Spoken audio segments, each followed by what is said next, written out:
Hi, welcome to the Inspiring Stories podcast. I am Karyn Light of Studio Light Illustration, where we transform visions to visuals on our quest to help create a more human world through the magic of storytelling. You can find out more at karynlight.com, and soon you'll be able to find out more at studiolightillustrations.com. That'll be coming out in the next month. I also want to take a second to give a shout out to our friends and sponsors at Big Factor Media. Big Factor Media is an independent publishing company with heart. They focus on publishing anthologies, business books, self-development books, and children's books that bring into the world a sense of wonder, belonging, encouragement, inspiration, and hope. You can find out more at bigfactormedia.com. All links will also be in the description below the podcast. Today, I'm so happy to have a visit from my friend and mentor Karyn Ross of Karyn Ross Consulting. You can find out more at KarynRossConsulting.com. And Karyn is the co-author of the Shingo Award-winning The Toyota Way to Service Excellence, Lean Transformation in Service Organizations.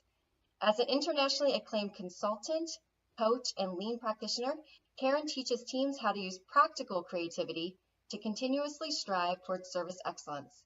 By developing each person's capability through coached practice, she focuses on the means, the how, and not just the ends or results, because how we get there is as important as where we are going. Just this week, her latest book has been released. It's called How to Coach for Creativity and Service Excellence, a Lean Coaching Workbook. Awesome. Thanks so much. Welcome to the show, Karyn. And we are enjoying a cup of tea here in my living room. So very awesome little visit and conversation we're about to have about your new book. And I'd love for you just to kind of briefly tell us about it. Okay, thanks for having me over. Oh, my pleasure. My new book, How to Coach for Creativity and Service Excellence, is actually a workbook. And Toyota Way to Service Excellence is a book of theory, 448 pages, teaching people how to use the effective, efficient way that Toyota makes cars to improve services. I really believe that people learn by doing. I'm an artist, and for me, creating is really practical. But a lot of people think that artists don't do something that's very useful and practical. So what I decided was to write this book, How to Coach Service Excellence, as a workbook. And so that in 21 days, people can practice improving their creativity, adapting lean principles and practices into services, and actually coach someone through solving a problem. So they can see that the work that I teach people to do is actually extremely practical.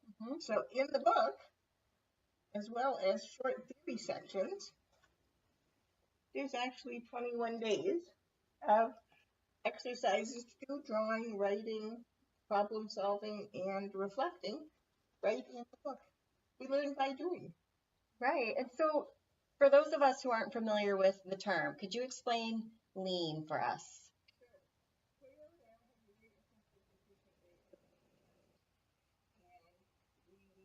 Either it's a production system or the manufacturing world know what that is. In general, what we would say is that we don't want things to wait, we don't want things to sit around, we want everything to flow. We want to think about the purpose of our work, what value that has to customers, because service is about putting the needs of others first, and then how to give our customers exactly what they want, when they want it, right the first time, in the most effective, efficient way possible for us to work, and most importantly, with personal human connection. Because although some people think that technology is the differentiator of the future, we live in a human world, and what I really believe is that service and putting the needs of others first is the differentiator of the future. Oh, I love that. Thank you. I believe that as well. And I think each of us really feel that.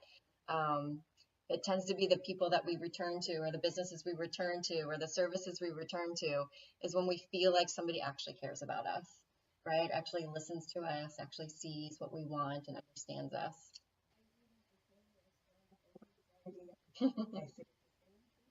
My family was away, and Last night, on Friday night, I drove to the restaurant. I sat at the same table, and the waitresses sat with me. Oh. And customers have a huge amount of choice nowadays, especially for services that are actually online services. Mm-hmm. What's going to make your customer decide to stay with you? It's going to be that personal human connection, because we all want to feel like family. We all want to feel connected. We all want a real connection. And as much as we like to talk about organizations in machine terms, we're going to function like a well-oiled machine. The truth is, all organizations are made up of people, very human people, and we all serve, whether we're manufacturing or services, very human customers. So that personal human connection, that's the key. So is that one of the reasons you were inspired to write this book? Thinking about the humans behind the business? I coached a lot of different people who are working in service organizations who are working to implement lean process improvement. And oftentimes those people who are the coaches have very little coaching or teaching themselves. And we have a lot of theory books and a lot of theory that actually focuses on lean tools, lean principles, and lean practices. But we have, first of all, very little that focuses on creativity. So before we can put a better service into place, we have to have an idea of how to do something differently. And then we actually, as people, need help to learn things that we read in theory to turn that into practice. So people need a coach, but not everybody has a coach. So actually, I decided to write a book. This book is the coach. Function as someone's coach. So 21 days, short theory sections, then activities, and on the first day of the book, you find someone who's working on solving a problem.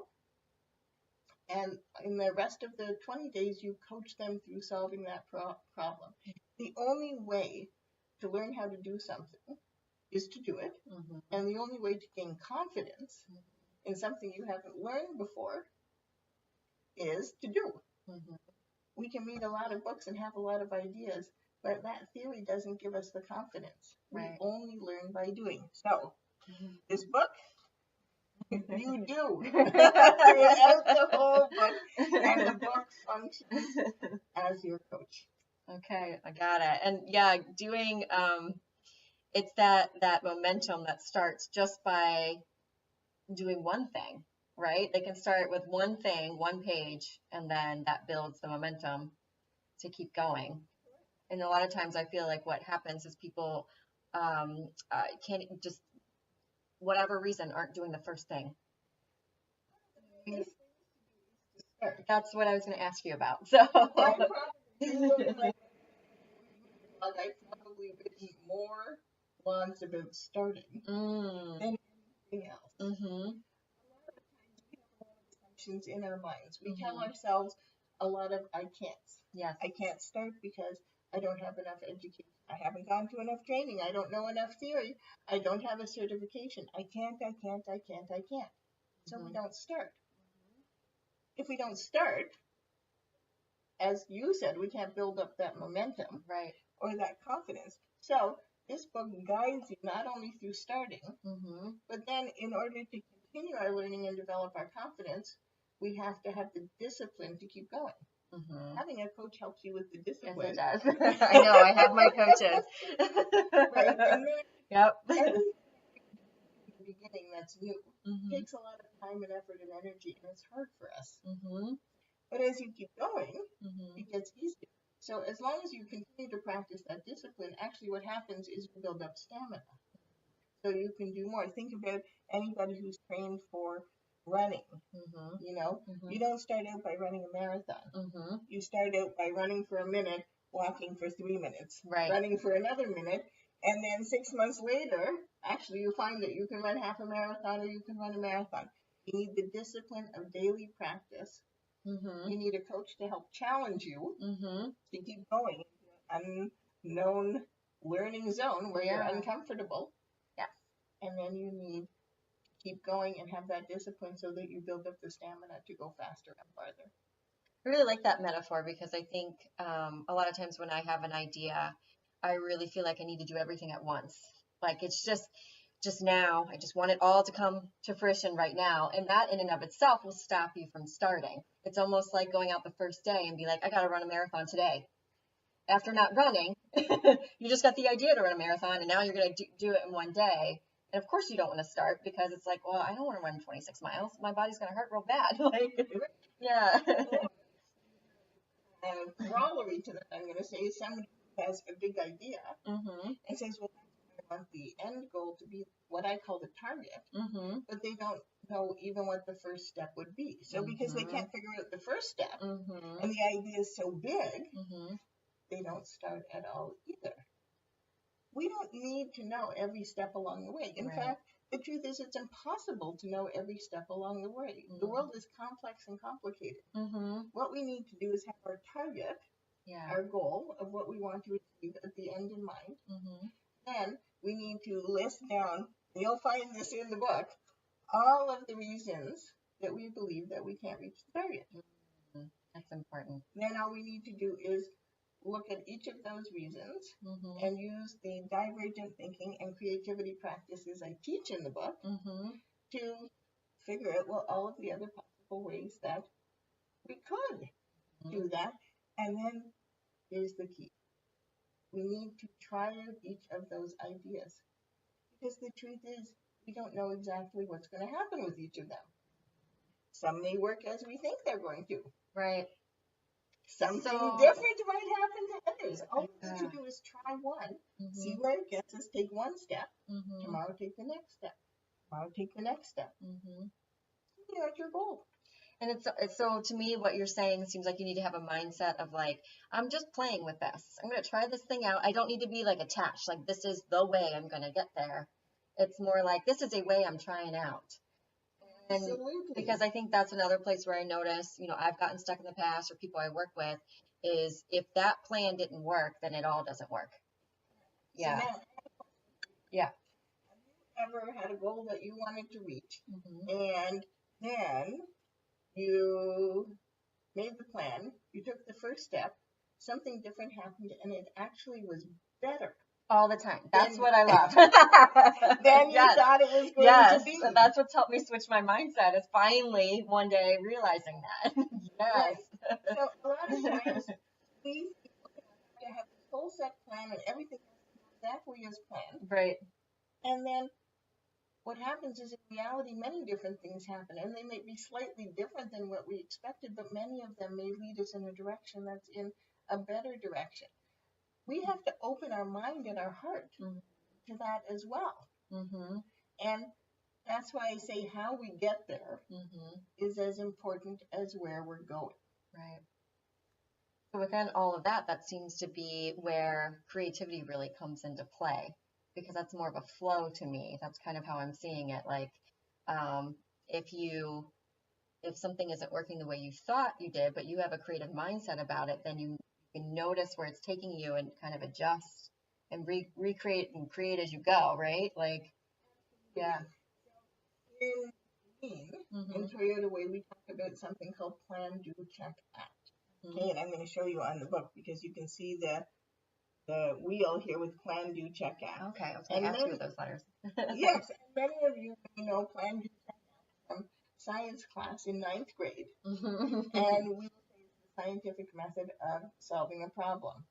You Mhm. have something you want to figure out, you make a plan to figure it out, you make a hypothesis, you do the experiment, Mhm. you check back, see, check, whether your hypothesis was correct. If it was correct, you keep it. If it wasn't correct, you adjust, act or adjust. I believe that PDCA is actually the creative artistic process. Yeah. And so Yeah. when I'm making a piece of artwork, because I'm an artist, I have a master's degree in sculpture, Mhm. I have the vision in my mind Mhm. of what I want the piece of artwork to look like. As soon as I start drawing it down on paper or making it in sculpture, well, it doesn't always look exactly like. No, it doesn't. Does it ever? No. No, never. But that's also where the magic is for me in the making, right? Like that's when it's like, oh, really cool. Yeah. Mhm. And then stop as artists and check back and say, oh, what's different about that? That was in our imagination. Mhm. Now we have a choice. We can let the work speak to us and say, oh, well, this thing happened that was unexpected. However, actually, I could use it to do this. And so we create. When we're talking about the services of the future, customer needs are changing, customers are changing. When I think about, what people wanted when I was growing up compared to what my lovely, young adult children expect now, it's extremely different. Right. So we have to teach people the ways to work that are going to create the new things that customers are going to want now and for the future. Mhm. Yeah, and so one of the things that I'm wondering about is, so as an art teacher, as a coach as well, one of the things that I hear a lot from other people is, well, I'm not creative. And I'm sure you've heard this before. So what is your response to that?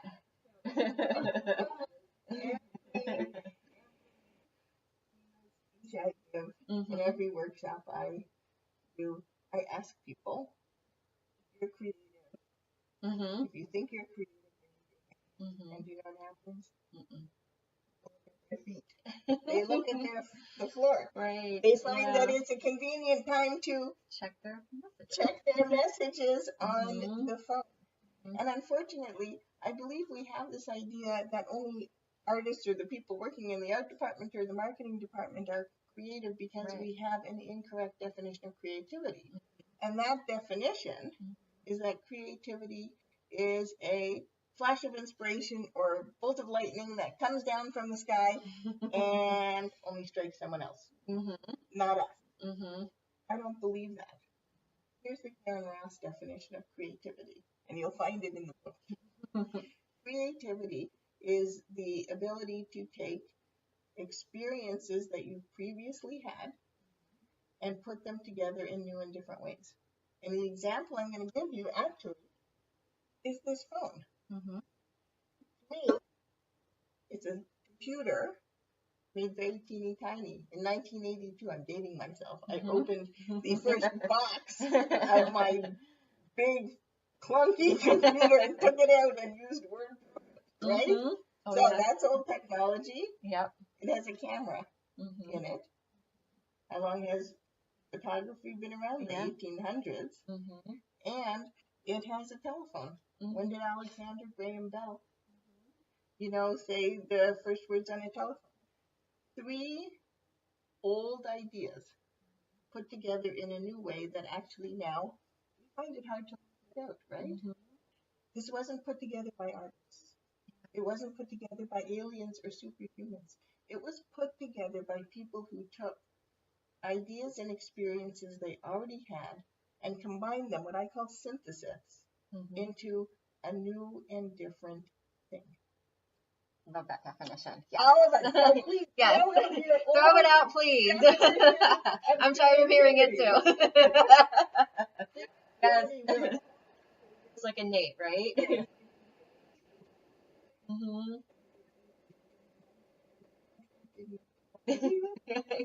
Very creative. Yeah.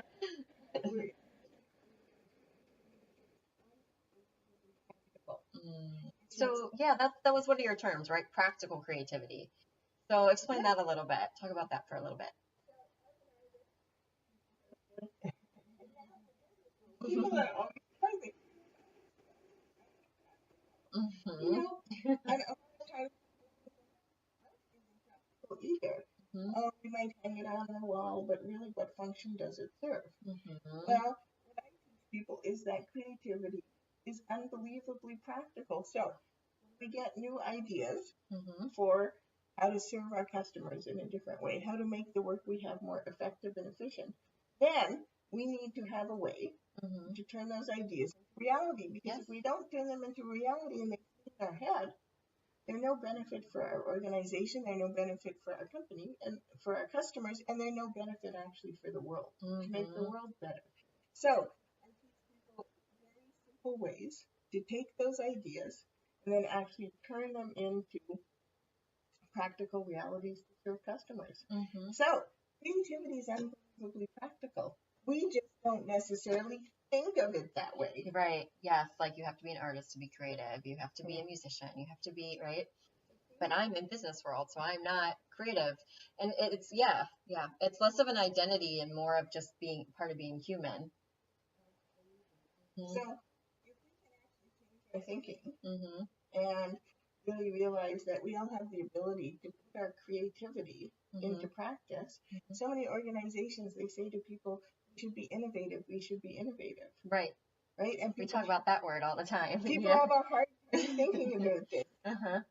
But really, what I do is I help people get an idea and then teach them through coaching the very simple strategies that we use in lean process improvement to turn that idea into a reality. And that's what I call practical creativity. Do you have any like good stories around that, or some example of like somebody you kind of helped coach through that process?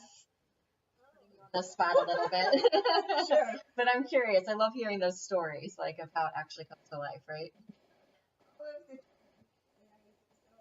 Sometimes one of the things that we don't know very well is what we're setting out to do. Right? So we'll ask somebody, so I'll always start and say, well, what's the target? And the person will say, well, I want to do this. So for example, a person that I've been working with works on business reporting. And this report has to go every quarter to the organization's board of directors. And so I was working with this very, very, very wonderful woman, and she looked at what the target was and she mapped out the process. It is now, and it took so many days and hours and back and forth between different people. And when we looked and we started to ask, well, what really needs to happen? He had really an aha moment and thought, I don't understand why we're doing this process this way at all. Like, why do I type in into here, into here, into here? The truth is that there's all kinds of technology. Excel can just macro put it in there. Then when she started thinking about that, she's like, well, why do we actually email this to anybody?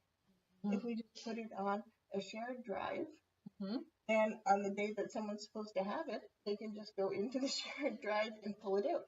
They saved hours and hours and hours and days and days and days of work, and actually made it much easier for the board of directors to get what they need. Right. Yeah. Practical creativity. Very practical. It doesn't have to be big giant.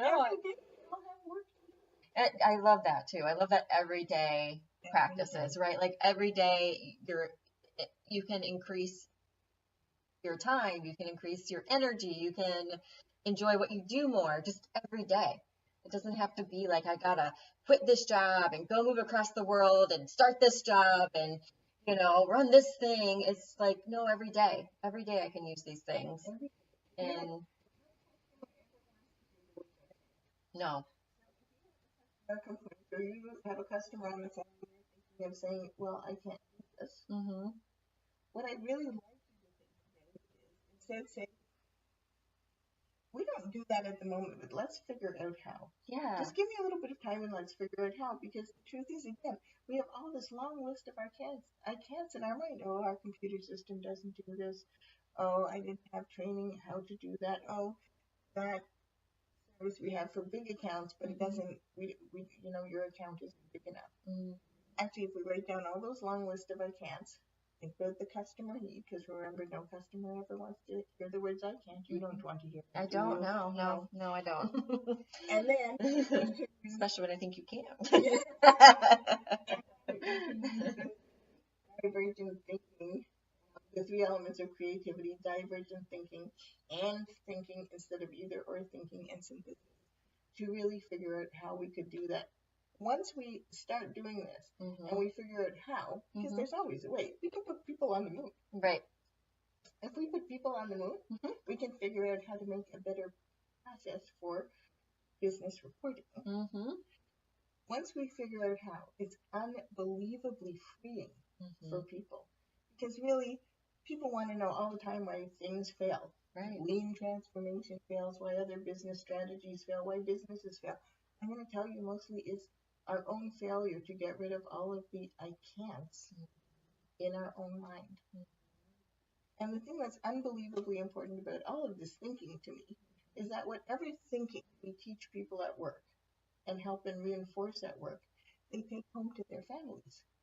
And of course, no family is perfect, right? And they do that thinking and getting rid of all the I can'ts and figuring out how they can with their creativity and turning those into practical, creative solutions. They take that back to their communities, to their cities, to their countries, to the world. Sure.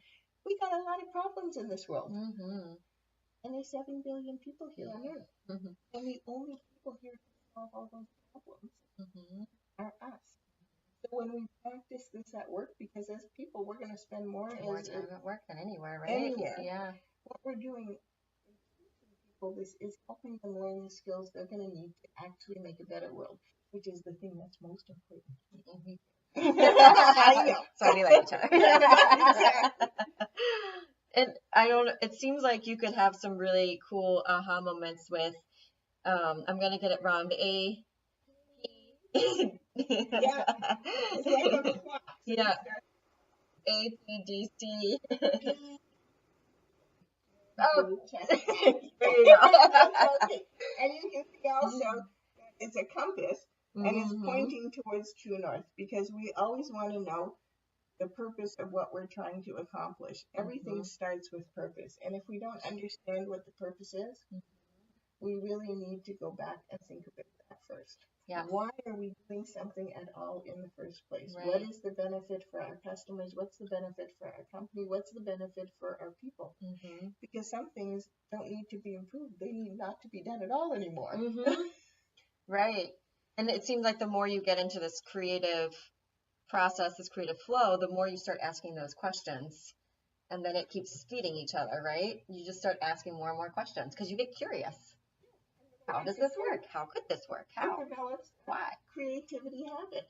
Wouldn't it be wonderful if we all had a creativity habit? So many people think, well, you just come as a creative person or not. Creativity isn't something that can be learned. I would say that is absolutely not true. Just like anything else that you want to improve, creativity practice and deliberately practiced. If you spent 15 minutes a day deliberately practicing things to be more creative, like the drawing exercises in this book and the writing exercises in this book, I can personally guarantee that at the end of 21 days, you will absolutely be more creative. Just like anything else, creativity is a skill we can learn and practice.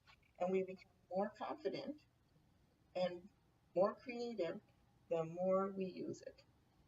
Yeah, and it becomes like a mindset, like just the way you live, right? What I find interesting is, I have been an artist my whole life. I have created my whole life, but it wasn't my pervasive mindset with everything. So little by little, that's been like leaking out. Well, how do I live my life this way? And the changes that have come about everywhere else. So even I had like, here's where creativity belongs. And here's where it doesn't. Now I need to figure out how I should do things over here. This is how's the right way to do it over here. Yes. So interesting. When I'm working with them in the workplace, they'll tell me I'm not creative. And then I'll say to them, oh, well, what do you do, when you're at home? Yeah. I say, oh, I paint. Yeah, right. Oh, I make scissors. Yeah. Oh, I knit. Yeah.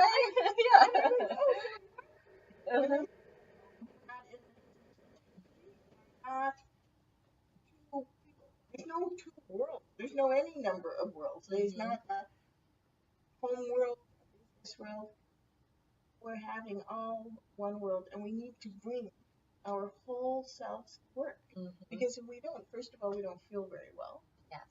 Second of all, if we don't bring that creative part of us, the human part of us, the caring part of us, the part of us that loves our family, how are we going to create those connections with our real human being customers?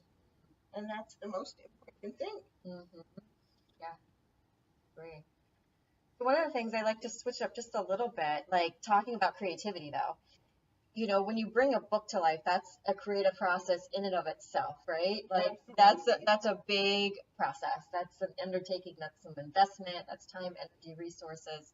And I come across people often who say, "Well, one day I want to do this thing, this creative project." A lot of people say, "I want to write a book, produce a book."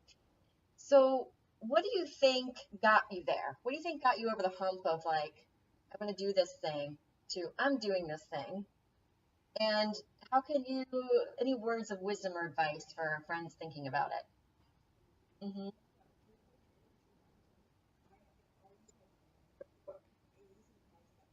Mm-hmm. Fabulous. And he helped guide along the way, and that was really wonderful. Then I thought, well, I really want to write a book of my own. And just like anything else, I set the target. I Mm-hmm. set a date. I'm going to do it by this date. And then I wrote down all the long list of I can'ts. What's preventing me from writing the book? Oh, I don't have a publisher. So I started writing to publishers and saying, oh, I'd like to write a book. And I found a publisher who was interested in a workbook. Yay! Yay! And full time, so I have clients all over the world. Mm-hmm. I travel full time, and it took me about 4 hours a day for almost a year to write this book. And so then I had to say, well, how am I going to do that while traveling around? And so I wrote all the long list of the reasons I can't, and how could I? And I started doing it. Mm-hmm. I have a coach, There and you my go. coach Yeah. kept me disciplined along the way too. Mhm. Were there times that I fell out of discipline and stopped writing? Mhm. Absolutely.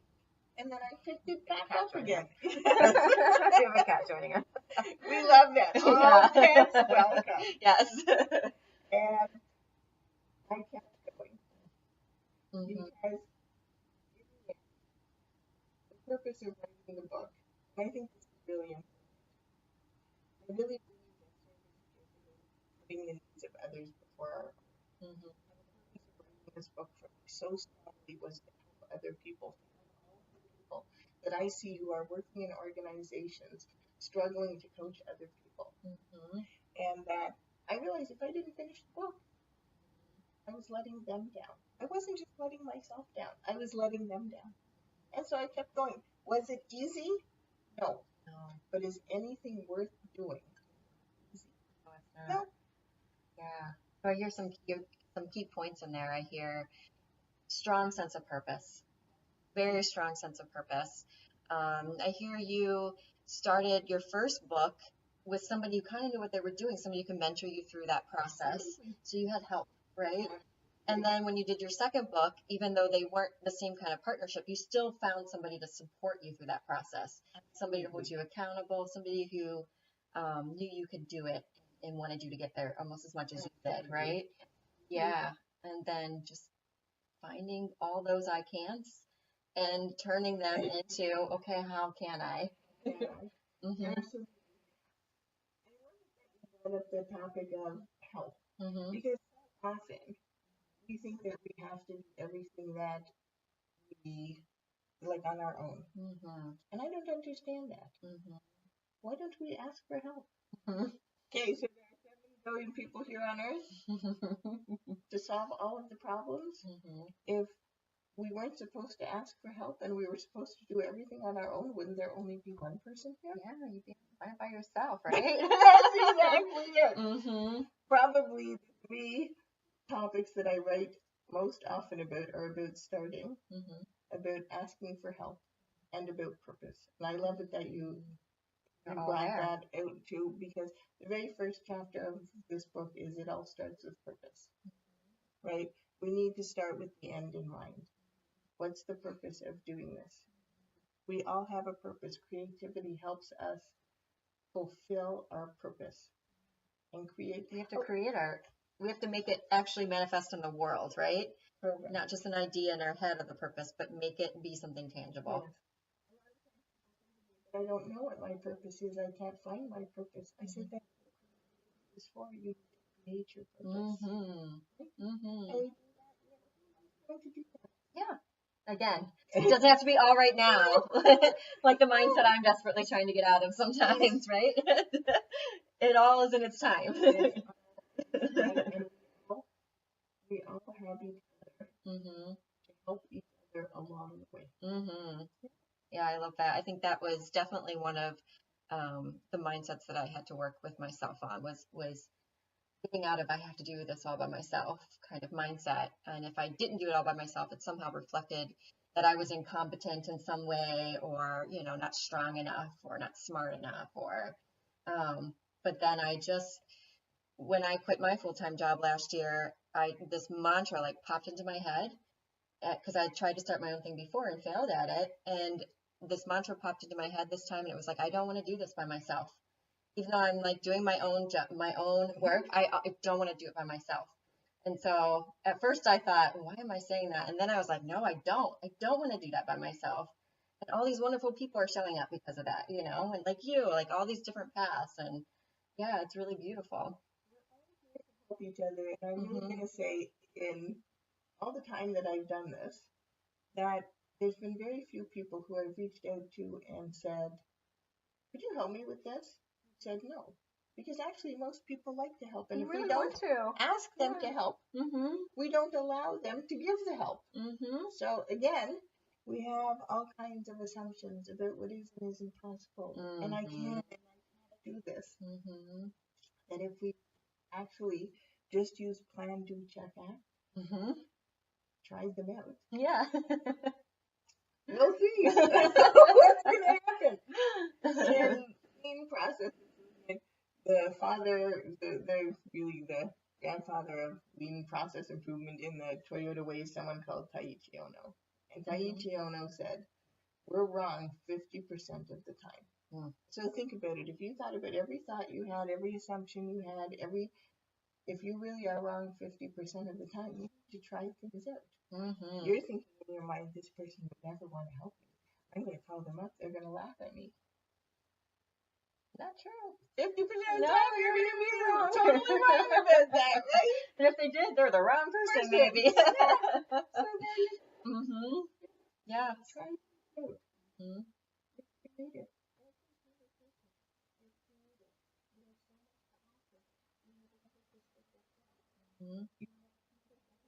People all the time, if you don't do what you're supposed to do, you're not just letting down yourself, you're letting down all of the people who need the help that you're supposed to give. There's nothing better than being around people who are on that path, right? Like there's nothing more, it's fulfilling, it's connective, it's energizing, it feels really good to be next to those people who are going after it, doing their thing, being who they are authentically, feeling like they have a purpose, or if they're not, really working on figuring it out. Like I love those people, like those are my people. Like I just like being around them. Yeah. So what would you say is next for you? And the foundation is called the Love and Kindness Project Foundation. So I have the fabulous opportunity to travel all around the world teaching and speaking about practical creativity. And one of the things that I've done over the last 2 years, and I don't know if people can see it, I have these small buttons that are little red hearts on a green background. And every time I meet somebody who's kind, sometimes someone who's not so kind too, I give them a button and a little slip of paper that says plant kindness and grow love. And I thank the person for their kindness, and I say no matter who we are, what we believe in, as long as we treat each other with love and kindness, the world will be okay. And in 2.5 years, I've given out more than 5,500 buttons. Wow. Yes. I also have helping circles, which are circles of people who get together to offer and give help with no money ever exchanged. And kindness cards for kids. A variety of different things that I do, and I'm going to be putting them all under an umbrella of Love and Kindness Project Foundation, and we're going to foster projects that create love and kindness in the world, because every single one of us has the ability every single day in everything we do to create a world of love and kindness. We're not passive acceptors of the world as it is. We're active creators of the world. So, yes. I want Yeah. So here's what I'm going to do. You're going to make one. You're going to create a foundation. That's awesome. So if somebody wants to connect with you, what do you recommend? Karyn Ross, Karyn Ross. You can send me an email at Karyn@KarynRossConsulting.com. And you can give me a call 630-881-368. I recommend it. Thank you so much for being here. This is a pleasure. You're welcome. Thank you so much for You're welcome.